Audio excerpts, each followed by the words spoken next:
better than last year. 1-0 is so much better than 0 and anything.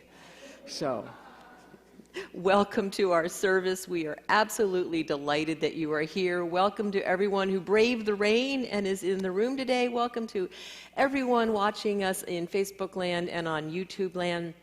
Unity of Palmyra is an open and affirming congregation. We love you just the way you are in all of your magnificent glory, and we are so grateful that you are spending your morning with us this morning. So let's all take a nice big deep breath. And whether you root for Penn State or not, let's enter into this time with gratitude. Gratitude for this amazing community. Gratitude for this opportunity for us to gather together in person through the ethers as our hearts are connected through that web of love that always connects us. Whether we are together or apart, we are always connected at the heart. And so this morning we align ourselves with that truth, for that is what prayer is, an alignment of our physical being, our spiritual being, our bodies, our hearts, our minds, our very souls are aligned through this time, through this practice, through this coming apart for a while, to remember that truth of who we are, to learn how to be in the world and yet not overwhelmed by the world. And it is a practice. And so, as always, we come together with gratitude as we say, thank you for this time. Thank you for whatever warm, dry, safe space you are in this morning. And most especially, thank you for one another. And so it is. Amen. All right, let's stand and continue to be in that place of gratitude.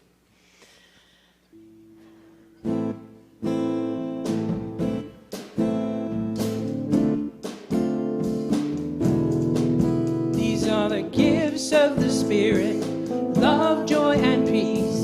Gifts of the Spirit, I am ready to receive.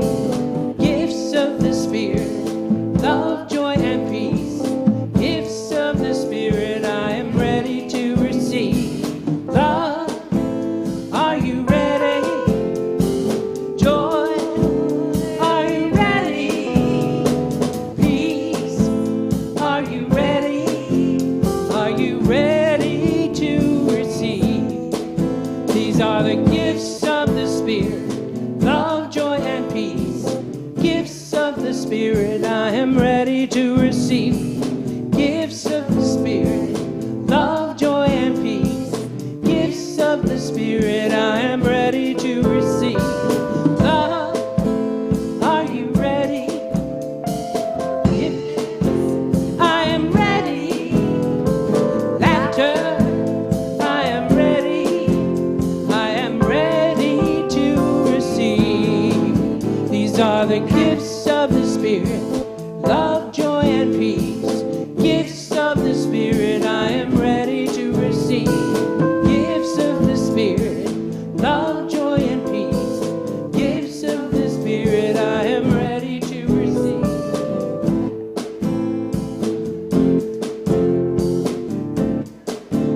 I am ready. I am ready. I am ready to receive. These are the gifts of the Spirit, love, joy, and peace. Gifts of the Spirit, I am ready to receive. The gifts of the Spirit, love, joy, and peace. Gifts of the Spirit, I am ready to receive.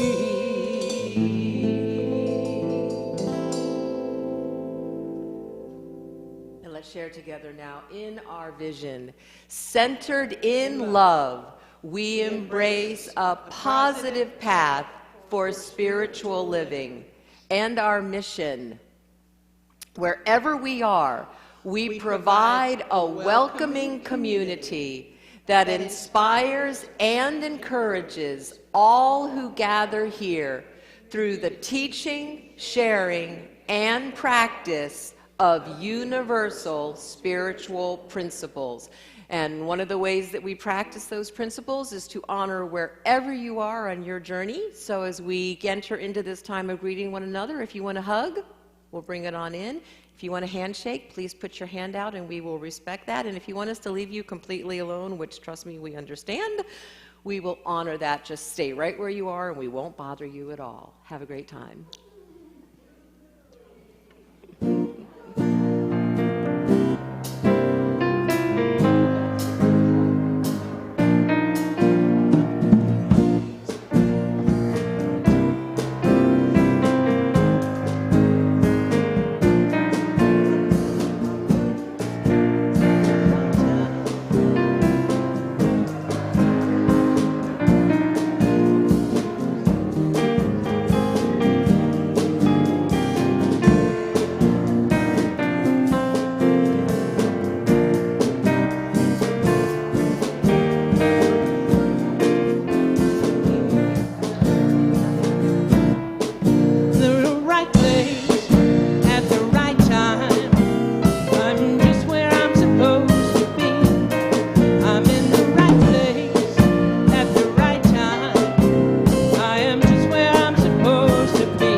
As I enter into this time of announcements, Bruce would really like me to announce that Pitt also won yesterday. So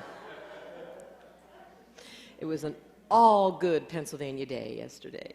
All right, so our prayer chaplains for today are Charles Lee and Linda Longenecker. They will be holding space for us during the service, and they will both be available over here in the privacy of this side of the sanctuary after the service if you would like some one-on-one prayer with them. Just a reminder, there are sign-up sheets in the Rose Room for this fall's small groups. Our small group series starts on Sunday, September 19th. We will be exploring Wayne Muller's book, How Then Shall I Live? I strongly encourage you to sign up for a small group. It will deepen your understanding and practice of this really powerful and timely work. There are 2 in-person groups and 2 Zoom groups. If all the groups fill up, we will create another group, so don't worry about filling up the sign-up sheets. We're also re-implementing sign-ups for our daily word readers.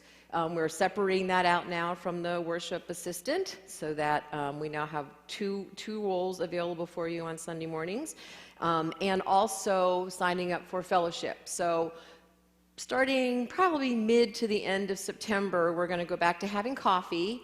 But if you want food, you need to bring it. You need to sign up for it. And as I shared at the Hug meeting, Miss Lisa, who was our volunteer coordinator, is going to be working on creating an actual fellowship team that would be responsible for coordinating the food, coordinating the coffee. This is clearly a very important team. Coordinating setup and cleanup. So it's 2 separate things. When you sign up to bring food, you're not signing up for all of that. You're just feeding us, for which we will be incredibly grateful. And speaking of worship assistants, we do need a couple more We're trying to just have our service assistant serve just once a month, and right now we have 2. This is also a really important role. It's just, you just get your clipboard when you walk in, and you just make sure that everything's ready for the service so that your minister's brain does not explode on Sunday mornings before the service, which is also just as important as giving her coffee. And this week is World Day of Prayer. This is one of my favorite 24 hours in the entire liturgical year. We're going to start Wednesday evening. We will be over here on Wednesday setting up the labyrinth and the prayer alcoves for you. That all gets set up in the Rose Room. If you've never seen the Rose Room transformed for World Day of Prayer, it's just gorgeous and sweet and powerful and amazing. So the labyrinth will be ready by 6 o'clock. We will have a brief meditation in this space at 7 o'clock, and that's just to set the energy and the tone for the 24 hours. That is not streamed because it's just very, very casual. It's just me and a CD player and the Silent Unity prayer service. And then starting at 7 a.m. on Thursday morning, your prayer chaplains will be here on a rotating basis hosting the Rose Room for you to come in and walk the labyrinth or pray or meditate or do whatever you want to do. They'll be here all day for 12 hours hosting that for you, so you can drop in at any time. And then at 7 o'clock Thursday evening is the World Day of Prayer service, where we're going to have music, and our prayer chaplains will be sharing readings, and we'll have time for silence, and it's just beautiful. And that will be streamed. So Thursday evening, 7 o'clock, World Day of Prayer, be here, or you can watch online, and that will be streamed. And then finally, next week is our annual church picnic at Memorial Lake at the Pavilion. The directions and all the information for that is in your weekly email. If you do not get the weekly email, please get the weekly email, because it has a ton of information that we do not have time to go into on Sunday mornings. We did make a quick decision this morning when we woke up and it was raining, and I thought, oh, what if it rains next Sunday for the picnic? So keep an eye on your email and on Facebook. Right now, they're saying that next Sunday is supposed to be a beautiful day. If for some reason that changes and it's actively raining next Sunday morning, we will have our service here, but we would invite you to still bring your lunch, just as you would have for the picnic, and we'll just share it together in the dry holy grounds downstairs instead of trying to gather in the rain. So right now, the picnic's on. If it rains, keep an eye on your Facebook and your email, and we will send out information telling you that it'll be here in case it's raining all day. And I think that's it for the announcements. Misty, if you would like to read the daily word. Today's daily word is balance. With God, I live a life of balance. Work can be a fulfilling use of my talents and efforts. I may enjoy the challenge of growing in responsibility and using my ambition to accomplish great things. But if I work too much or for too long, my energy might start to wane and my thinking become dull and uninspired. Likewise, too much leisure time may rob me of motivation and pull me into a spiral of inactivity. Spiritual practices bring precious balance into my life. Through prayer, I touch eternity and feel the presence of God within. Through meditation, I focus my mind and feel calm and grounded. Through speaking affirmations, I claim divine ideas and act upon inspiration. In gratitude, I find balance in God, the one presence and one power in my life. And from Job chapter 31, verse 6. Let me be weighed in a just balance, and let God know my integrity.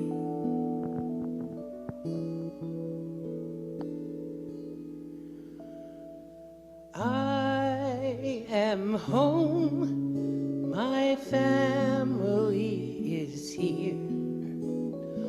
I feel loved by the ones I hold so dear.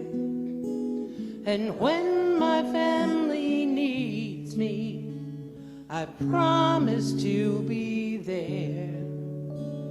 And when I need my family, I'm lifted up in prayer.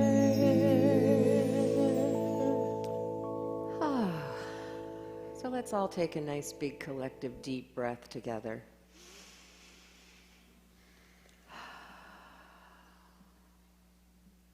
As we become fully present to this time, to this space, to one another,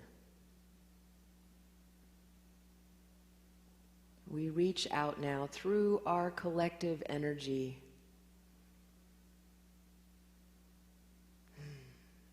as we comfort those and reassure those that are experiencing a challenge today. Whether it be a physical challenge, an emotional challenge, a financial challenge, whatever is troubling your heart this morning, we reach out, encircling you with the love, the comfort, the strength, the wisdom, the compassion of this community.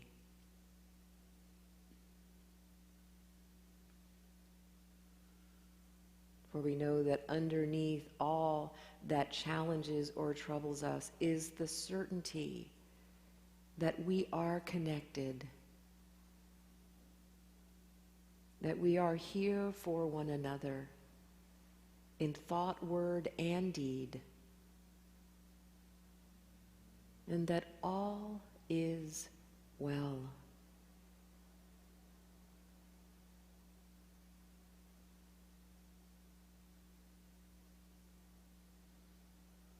And then we reach out through that same collective energy, through that web of love that unites us all.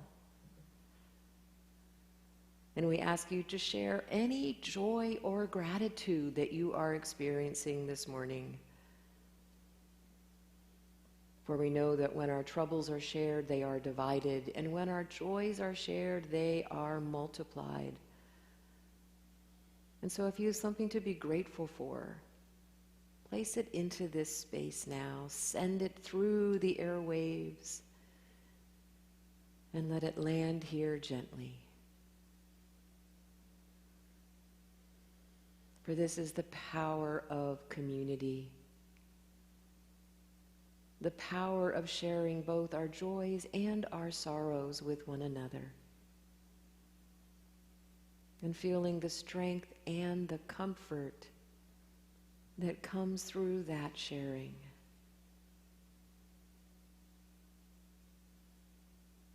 For this and so much more,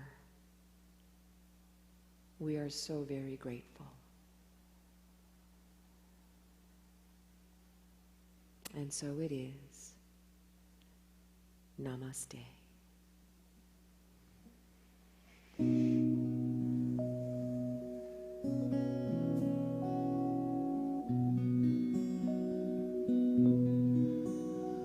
The God in me beholds the God in you. Namaste. The God in me beholds the God in you. Namaste. You are beautiful. You are whole. You are beautiful. You are whole.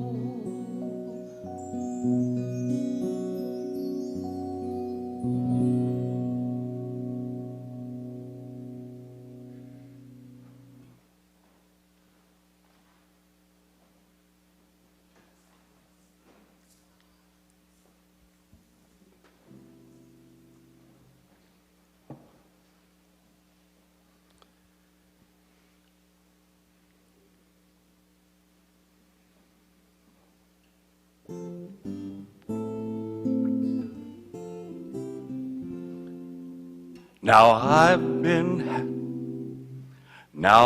been happy lately, thinking about the good things to come, and I believe it could be something good has begun.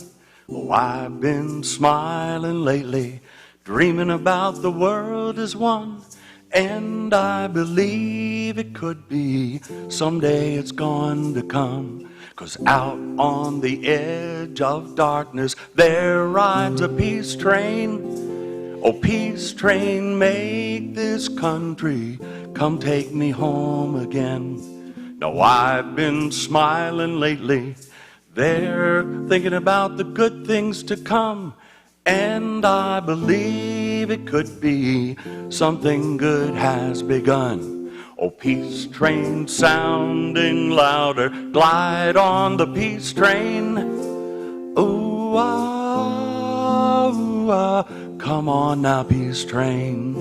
Yes, peace train, holy roller, everyone jump up on the peace train. Ooh, ah, ooh, ah, come on now, peace train. Now get your bags together, go bring your good friends too, 'cause it's getting nearer, it soon will be with you. Come and join the living, it's not so far from you, and it's getting nearer, soon it will all be true. Oh, peace train sounding louder, glide on the peace train. Ooh, ah, yeah, come on now, peace train.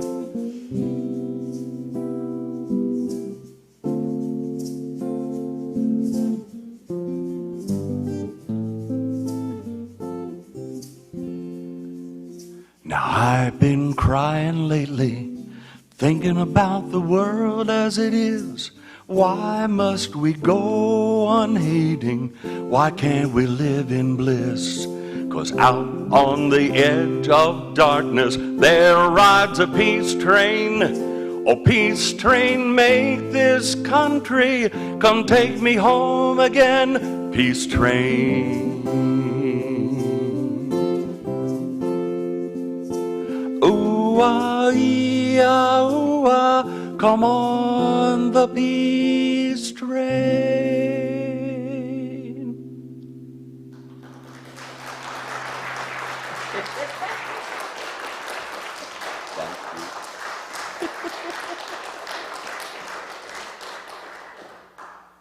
Thank you, honey. So I think we could all use a little more peace these days, can't we? So today's talk is based on a quote that I recently saw. It's actually the tag under one of my colleagues' signature. And she just has the first part, which was wear the world like a loose garment. And that is attributed to St. Francis of Assisi. And it intrigued me. So I Googled it, the great Google in the sky, and there's actually a second part to the quote. It's wear the world like a loose garment, which touches us in a few places and there lightly. So then I was even more intrigued by this. So in the spirit of transparency, I need to tell you that today I am teaching what I need to learn, because I have a very hard time wearing the world like a loose garment. I remember years and years and years ago, actually, come to think of it, 32 years ago, we had gone up to Boston so that Ken could introduce me to his closest friends before we got married. And we were staying with his best friend, who was going to be our best man, and he was driving us all around the Boston area, and it was just gorgeous. It was New England, and it was beautiful, and we're driving all around these gorgeous neighborhoods, and I just said, you know, do you ever look at these houses and think, who lives there? And what's their life like? And are they happy? And are they fulfilled? Do you ever think about that? And Jay looked at me and said, no.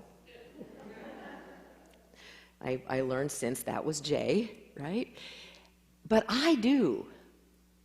I look at stuff like that and I think, are you happy?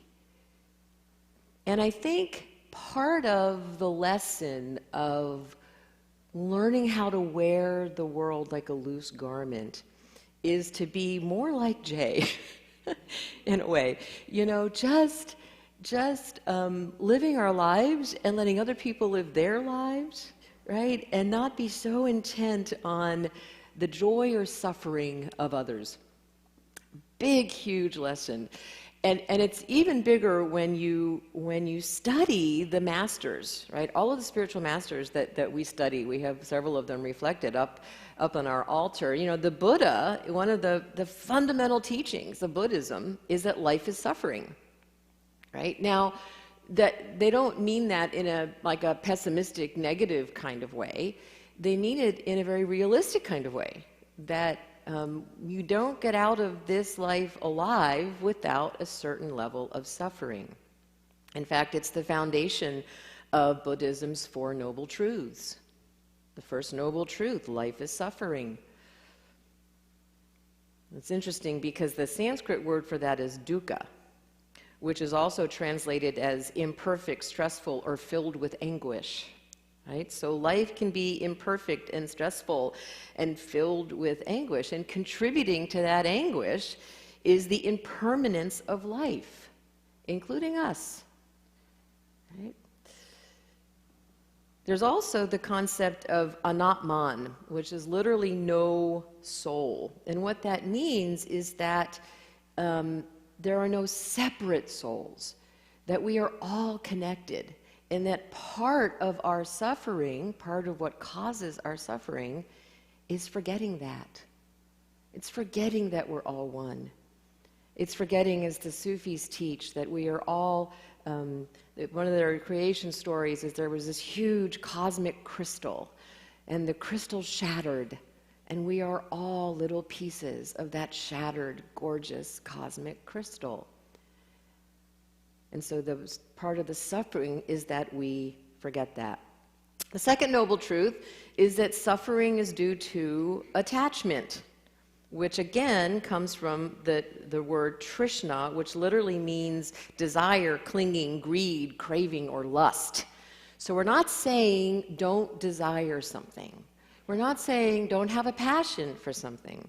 What Siddhartha, what the Buddha was trying to teach us is that when we become attached to that desire is when we suffer. When we are in a place of denying impermanence and unpredictability, and when we forget that we are all one, when we become clinging to these things, that's what causes the suffering. The third noble truth, this is where we get to the good news, so everybody breathe, we're getting to the good news, is that attachment can be overcome, right? The suffering can be overcome when we are willing to identify the cause of it. And we identify the cause of it by identifying what we are attached to. Now, it's an interesting misperception that we learn when I studied Buddhism that the result of overcoming attachment is nirvana. Now, coming from a Christian background, we tend to translate everything in our Christian terms, don't we? Like, oh, well, nirvana must be heaven, right?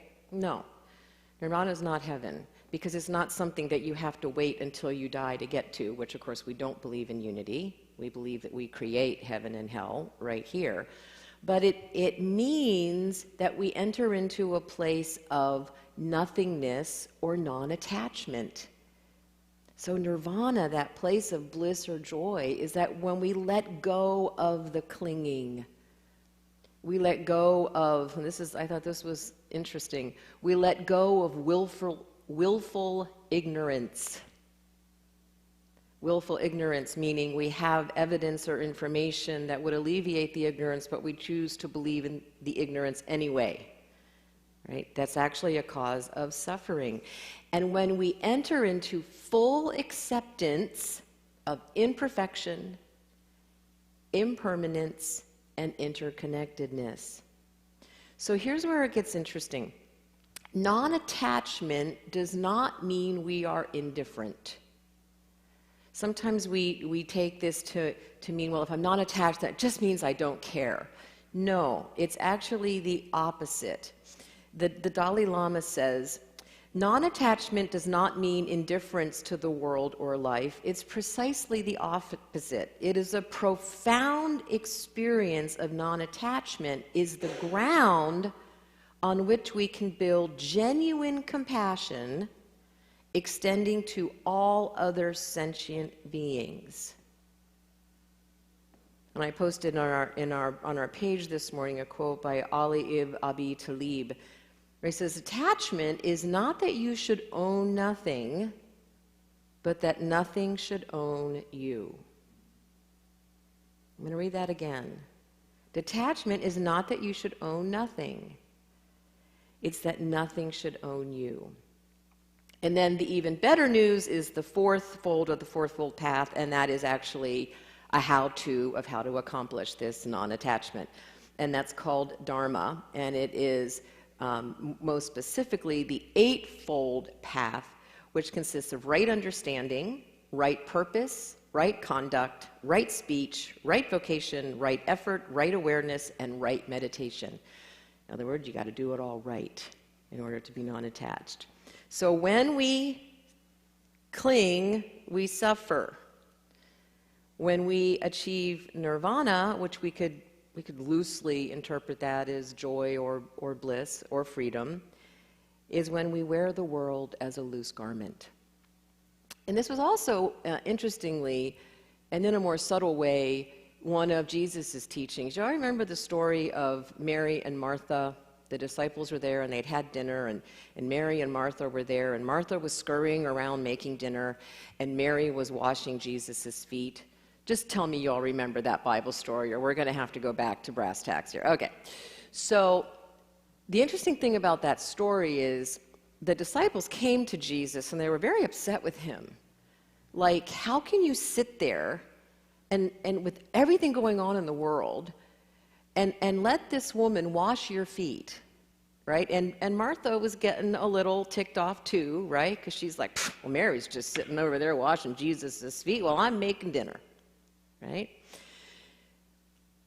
The other thing that made the disciples mad wasn't just that Mary was washing Jesus' feet, but that she was using a vial of expensive oil.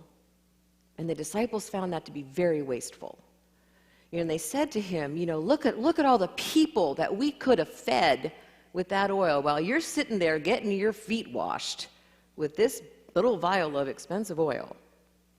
And Jesus looked at them, and this has been frequently misinterpreted, but he looked at them and basically said, you don't understand. The poor will be with us always. Now is a time for rest. Now, he wasn't saying, oh, yippee goody, people will always be poor.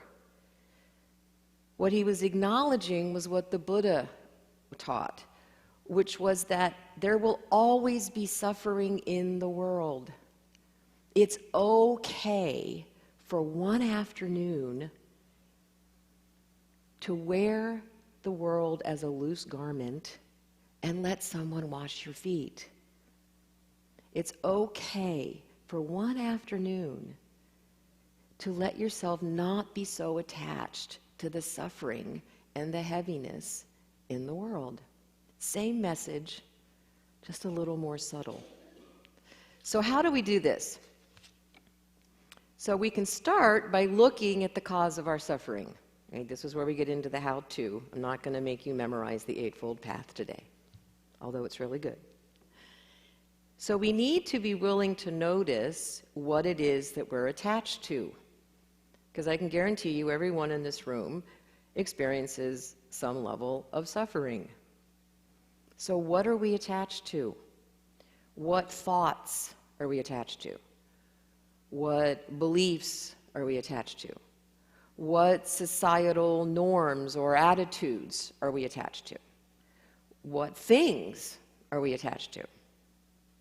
right? What are we clinging to? Another way to ask the question is, what owns us? So, to expand this, we also might want to ask how many of us are attached to our suffering. Or on the other end of the spectrum, how many of us are attached to positive thinking? Right? I see you smiling behind your masks.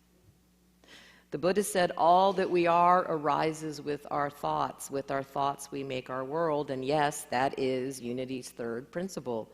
Thoughts and feelings held in mind produce after their kind. So, am I saying don't think positively? Everybody in the room say no. Thank you. What I'm saying is, are we willing to look at how attached we can become to that, which can lead to spiritual bypassing? It's an epidemic in New Thought, by the way. We're getting called out on it more and more.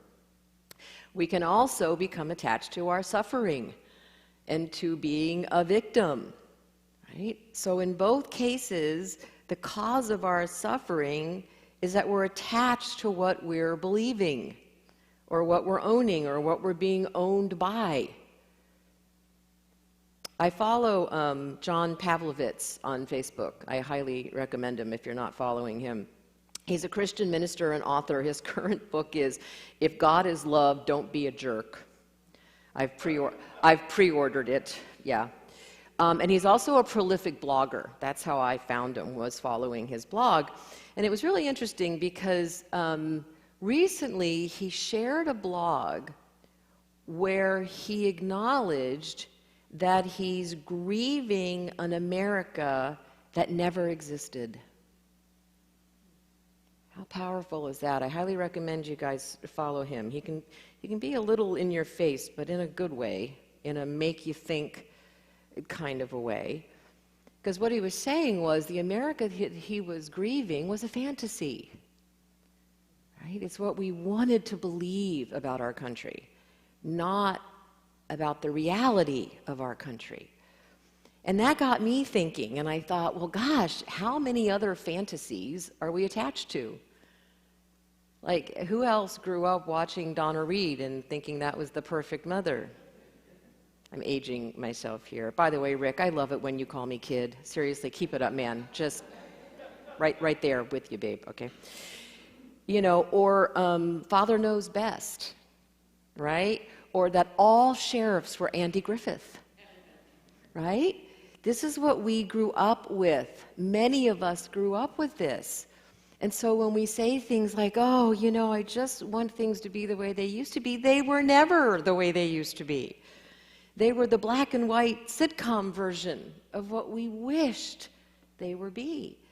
And so the cause of our suffering, of our grief, is based on believing in a fantasy.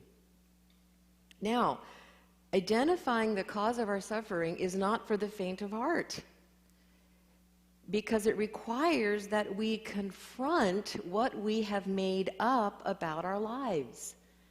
And it asks us to tell the truth. And the truth is, what owns us? Is it our reputation? Is it what other people think of us? Is it our talent, our intelligence, our looks, our degrees, our relationships? Is it our stuff? Is it our status or our status quo? We are very attached to the status quo. Very attached. Are we attached to being liked? To being strong? To not offending? Anybody else love offending people? Right? Are we attached to being a Christian or to not being a Christian? Notice all the labels. What labels are we attached to? What roles?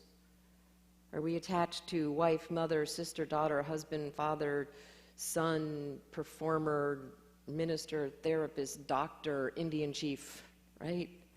What are we attached to? So another way of asking that question is, what do we care about? What do you care about? And how narrowly do we define that caring? Because the answer to that question points to what we're attached to. I shared a piece earlier this morning on Facebook that was a modern interpretation of the Good Samaritan story. And I just loved it, because the author of the post was acknowledging the wisdom of one of his seminary teachers. And this is the teaching of his seminary teacher. And he said, this is not just a story about being a good person. This is a story about transformation. This is a story about self-awareness and really looking at who we are and what are we attached to. So the way he looked at this was, he looked at the three people in the story. He looked at the robber who attacked and beat and stole from the man. And he said the robber, I'm paraphrasing here, was attached to what he could get. Then he looked at the priest, the Levite, who walked by and crossed the road because the man who had been beaten up was of a caste that was considered unclean. And so the priest was attached to his reputation, to his status, to what would others think of him if he touched this unclean man. But the Samaritan wasn't attached to any of that because he didn't care. He didn't care about what he could get. He didn't care about what other people would think about him. He only saw another human being in need and cared only to help him. So because he cared less, he could care more. That's the paradox of non-attachment. Non-attachment allows us to care less so we can care more. That's how we loosen that garment that we're wearing. It's how we hold the world and all of its heaviness more lightly. We become willing to be in the question of what is weighing us down, of what owns us, and of what we care about. And is that caring limiting us and narrowing what we do in the world, or is that caring expanding what we can do in the world? So Ken always says, honey, I just love your talks, he says, because you start out with the topic and then you bring all this other stuff in, and I think, where in the heck is she going with this? Is that a shared experience? And then he said, and then at the end, you bring it all together and you tie it up with a bow, and it's just perfect. I have no bow today, people. There is no bow today, okay? Because one of the things we can get attached to is the answers. I can get attached to needing to give you answers, and you can get attached to me giving you answers. So today I'm leaving you with questions, and I hope you explore the questions so that you can identify what owns you and what is preventing you from caring so little that you can care so much, and embracing that paradox. So I am going to leave you with one of my favorite quotes. This is not an answer, I'm just saying. Ken would call it a button. This is from Rainier Maria Rilke. He says, be patient toward all that is unsolved in your heart, and try to love the questions themselves, like locked rooms and like books that are now written in a very foreign tongue. Isn't that a wonderful metaphor? Do not now seek the answers which cannot be given you, because you would not be able to live them. And the point is to live everything. Live the questions now. Perhaps you will then gradually, without noticing it, live along some distant day into the answer. Let's take that into meditation.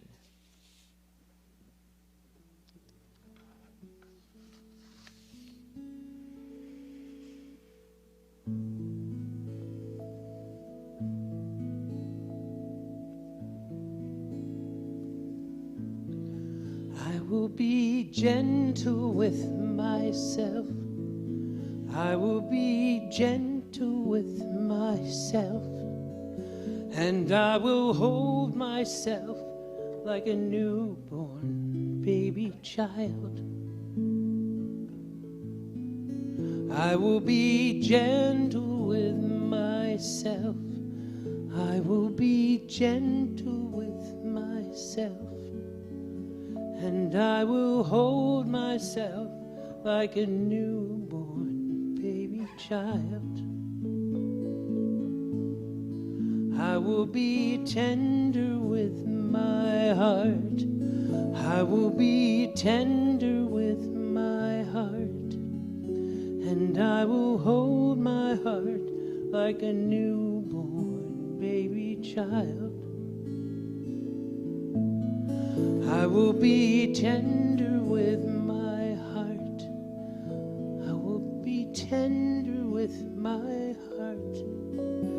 And I will hold my heart like a newborn baby child. And I will only go as fast as the slowest part of me feels safe to go. And I will only go as fast as the slowest part of me feels safe to go.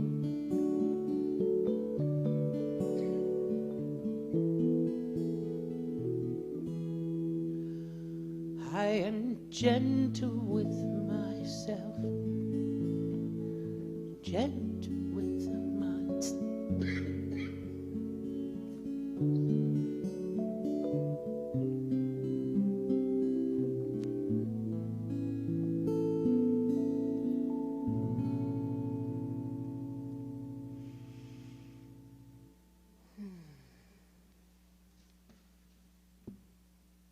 So let's breathe together.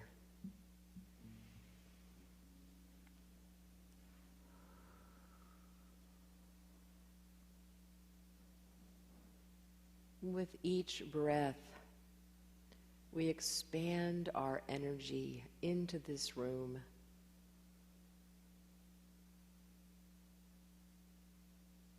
With each breath in, we inhale the love. We inhale the compassion. We inhale the support and the understanding.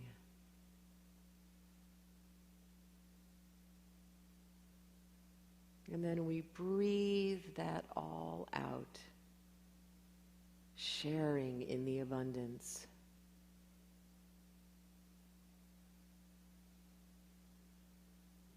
We breathe deeply with intention and with gratitude for the breath.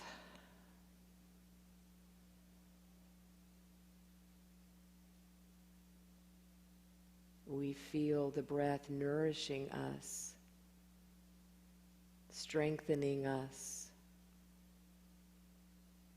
empowering and enlivening us.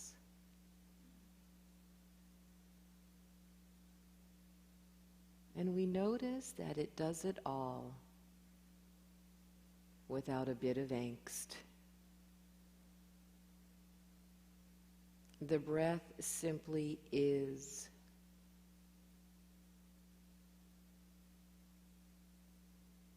Its support, its nurture is unconditional, unattached, not requiring anything of us except to continue to breathe.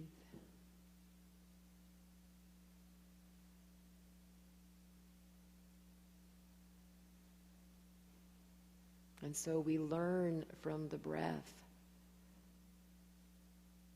how to be in the world without it owning us.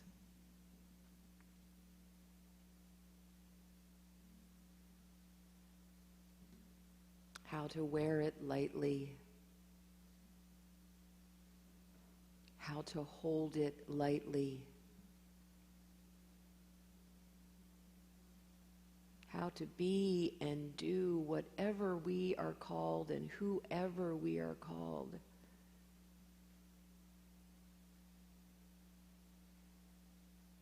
And let go of the rest.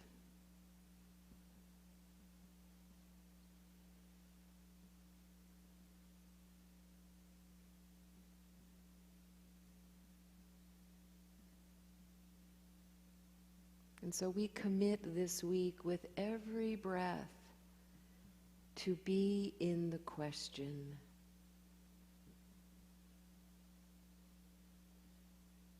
What am I grasping? What am I clinging to? What is the cause of my suffering?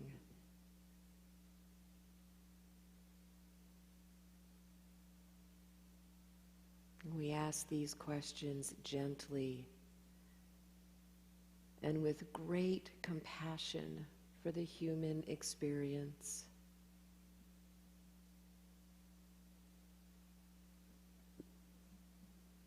And when the answers arise, we hold them lightly.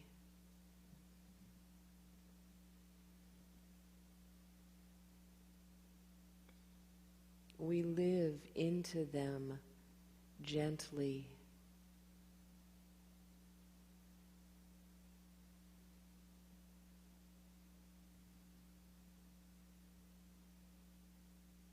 And when that answer inevitably evolves into another question,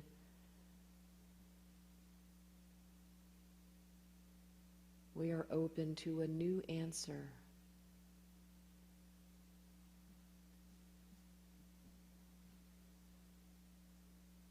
And when that answer inevitably evolves into yet another question, we embrace the cycle.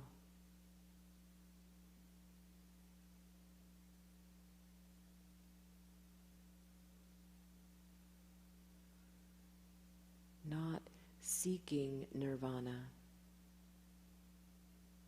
but allowing it to find us.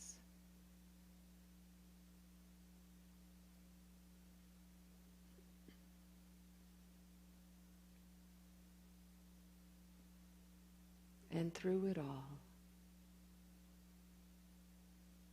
we are exquisitely, tenderly gentle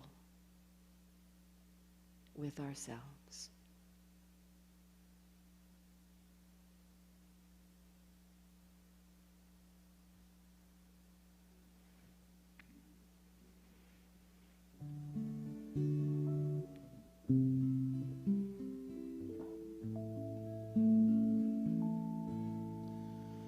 And I will only go as fast as the slowest part of me feels safe to go. And I will only go as fast as the slowest part of me feels safe to go. Now I know I will be gentle with myself.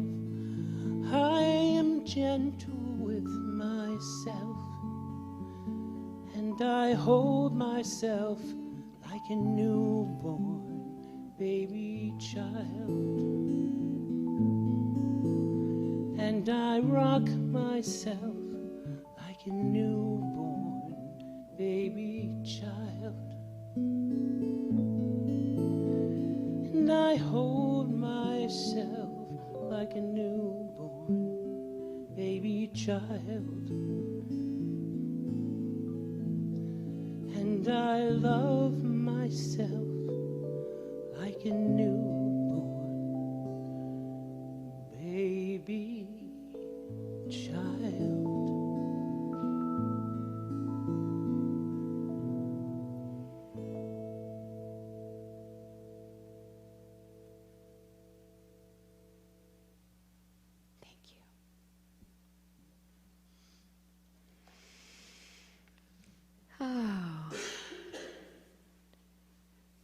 Aren't you all glad we let go of our attachment to passing the basket? Yeah. So thank you, as always. This is the time of our service where we deliberately enter into that flow of giving and receiving, knowing that we live in it always. But it just gives us an opportunity to say thank you. Thank you so much for your continued and generous giving of your time, talent, and treasure to this community. We are so very grateful and know that your giving goes far beyond these walls. Thank you.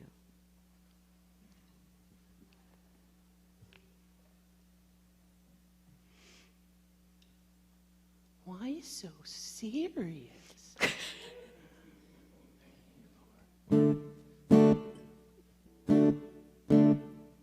When did we forget all the crazy things that made us feel so part of it?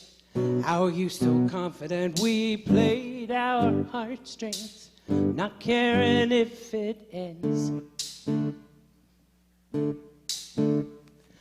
Try to learn to let go of all those things that tie you down. Get rid of it. The voice inside that tells me that I'm scared, yeah, scared, but I don't want to let go of it now. So someone tell me why so serious? Why are we so serious? So why so serious? When did we get like this? I still remember we weren't growing up like this. I don't seem to get all the things that are happening, and I can't make sense of everything that's inside my head, but I keep on thinking there's gotta be something said. Well, it seems we've lost it, that spark inside that tells us it's all nonsense. Stop being so cautious with every mistake. There comes a lesson learned. So someone tell me why so serious? Why are we so serious? So why so serious? When did we get like this? I still remember we weren't grown up like this. Oh, oh, oh, why so serious? Why are we so serious? So why so serious? Can someone tell me, did we forget about living with no regrets? Oh, oh, I once 2, 3. I want to live in the now. I'm not going to live in the past. Don't want to care about what ifs, because what if those things don't last? And I want to live with no regrets. I want to live in the now. I'm not going to live in the past. I want to care about what ifs, because what if those things don't last? And I want to live with no regret.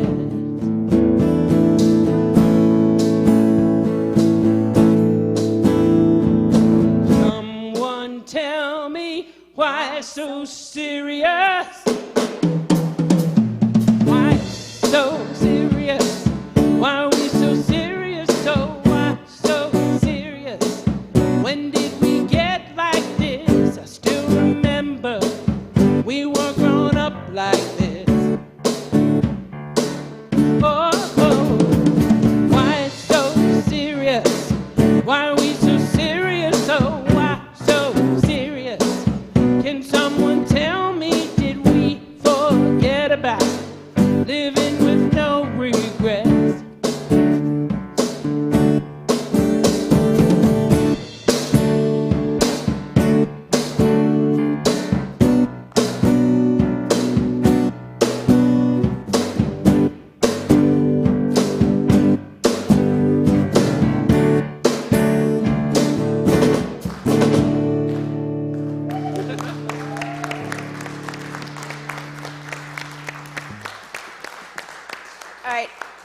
putting in a request for an upcoming Sunday that we get a drum solo.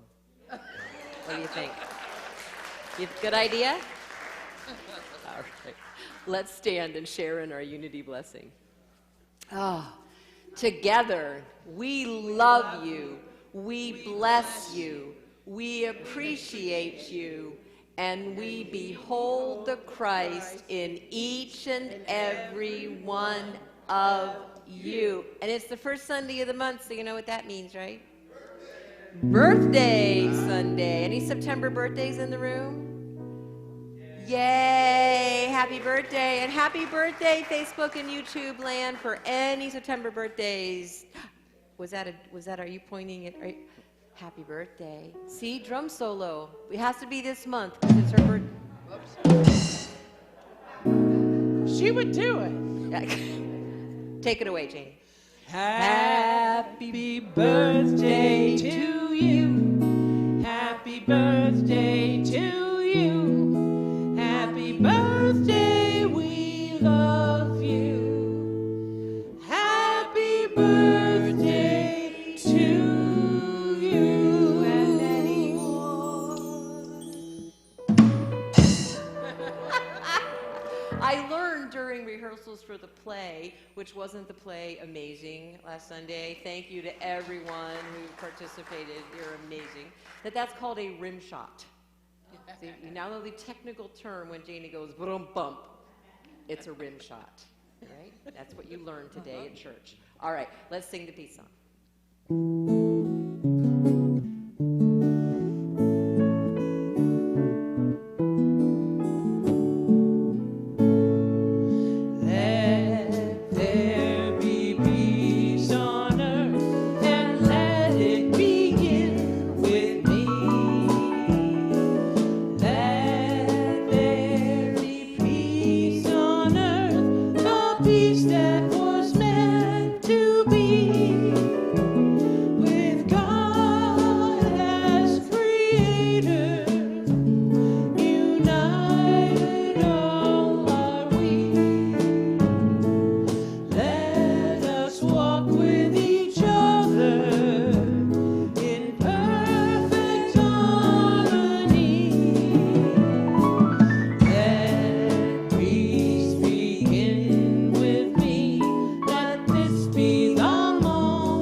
Surrounds us.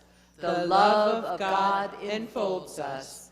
The power of God protects us. The presence of God watches over us. Wherever we are, God is.